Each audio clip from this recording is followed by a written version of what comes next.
Well, welcome to another instalment of repairs to this old Mark 1 2500 Triumph. Now, it's only a minor repair today. It's leaking oil. Now, what Triumph doesn't leak oil? I hear you say. Well, this one certainly leaks oil.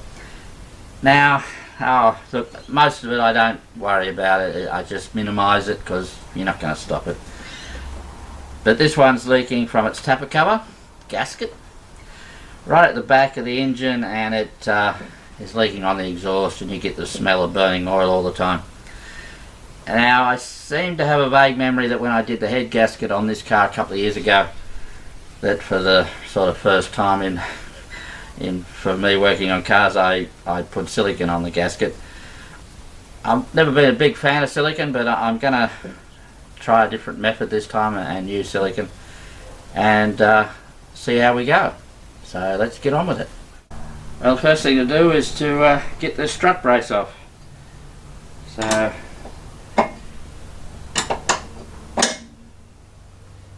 and one thing you've got to remember is this car's been built over many years using whatever I had to hand, and these bolts are Whitworth. Now, this strut brace has been on this car for I don't know, have to be 25 years or more, sometime in the early 90s I should say. And every time I pull it off, I sort of say to myself, I need to buy some ordinary AF bolts or imperial bolts for this, and not have to muck around with these old Whitworth spanners. But of course, every time I do it, I just don't seem to have the bolts to hand, and then I forget to go and buy them. So, sound like a familiar story from me. Maybe now that I'm telling it, I'll actually do something about it next time I'm at a sort of bolt shop. Now, surprisingly, far as it goes, this car's not leaking oil all that bad. I cleaned the engine when I did the steering rack and all those sort of jobs, and it's been driven on a couple of car club events, so it's sort of travelled a few k's, probably, I don't know, 300 or 400 k's since then. And you look down there on the sump guard where the front seal, which normally leaks, well, there's no oil down there to speak of. Can't see any at all actually, which is a bit of a miracle. So yeah, it's not that bad. It's just a heater hose coming off here. Of course, the heater died years and years ago, so it's actually no coolant in it. Now, I can't remember whether this, I think it does have to come off, and that's this bonnet catch.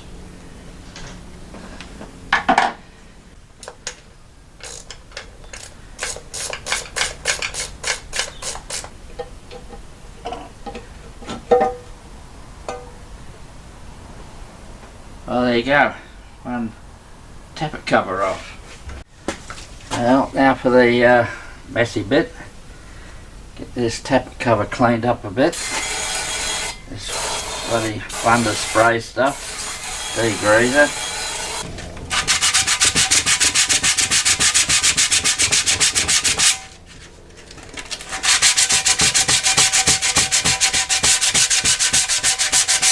I just put that out in the sun for a minute to evaporate off that degreaser stuff. Okay, what I'm going to try and do different this time around is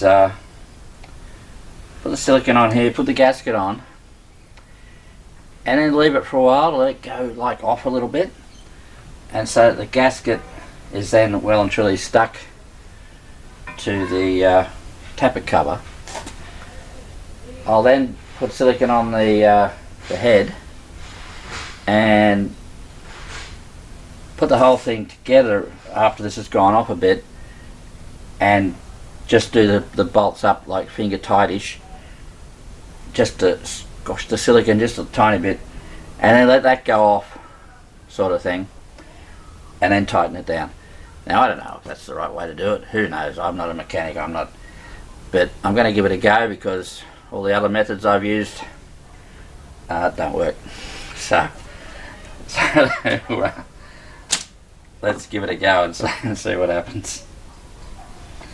Problem is I won't know whether this works or not because I'll let it go off overnight and what have you, but it doesn't leak if you just drive it around the block. It needs like 100 k's of driving, like on the freeway, high revs. And I'm not sure when I'll be doing that because there's no sort of car club stuff on, so it might be a month or so before I actually find out whether all this is going to work or not. Of course, how much you put on is the other great mystery with silicone. Like I said, I've never been a big silicone fan, so I've never really used it much. You know, when I build engines for the dolly and that, it's always been with that gasket gooey stuff, and I suppose I persevered too long with that because it doesn't seem to have worked. Now while that's going off, we'll get back onto and I'll clean up the head and go from there. This looks like I've certainly used gasket goo last time, and it certainly stuck to the head. Doesn't seem to have stuck to the aluminium tappet cover all that well, but this is well and truly glued on.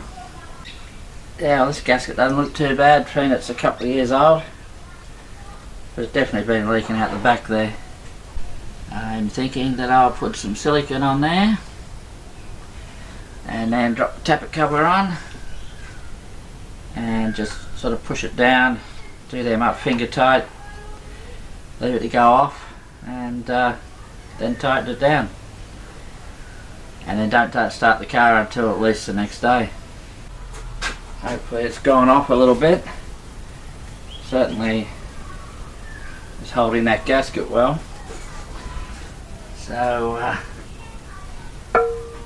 let's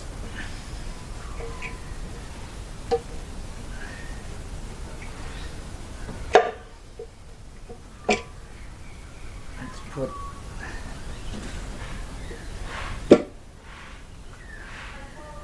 this is a cork gasket, and I'm reluctant to tighten it too much, so what I might end up doing is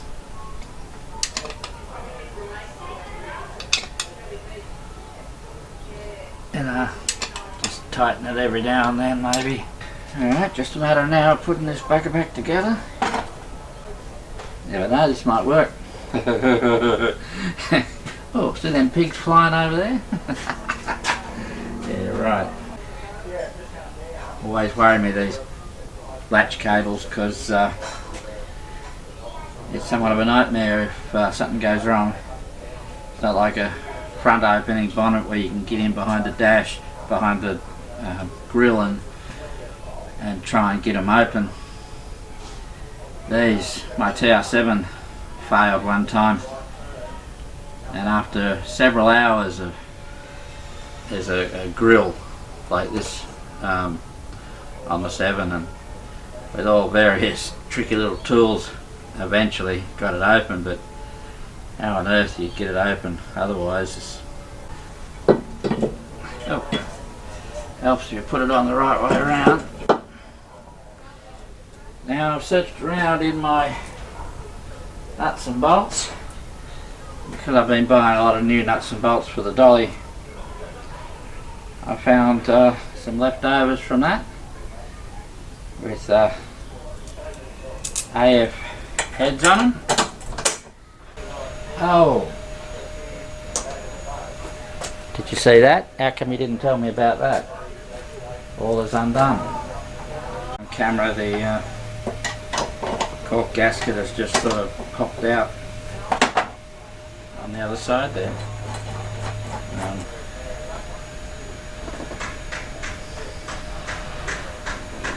Well, I'm not going to do them up any tighter. Leave it sort of well and truly gone off. Well, I'm nowhere near confident that that's going to work. Anyway, I'll put it back together and wait for that silicone to go right off and hope for the best, I think. The original tappet cover, pressed steel thing on these things had like a groove thing that cork gasket sits in, and these alloy ones don't have that. It's just a flat surface. Well, I'm not super confident about this, so we'll just have to wait and see. I'll certainly need to drive it a bit before the next sort of long run. I don't want to be up in the Hunter Valley, 100 and odd k's away, that gasket pops out again like that. This is not the best engine in the world, so there's a bit of pressure can get in there. It's got goes off to a catch tank, so it shouldn't be pressure in there. So anyway, we'll just have to wait and see. So that's about it for this episode of repairs to the old 2500. Tune in, same duck time, same duck channel, for more mechanical mayhem. Bye for now.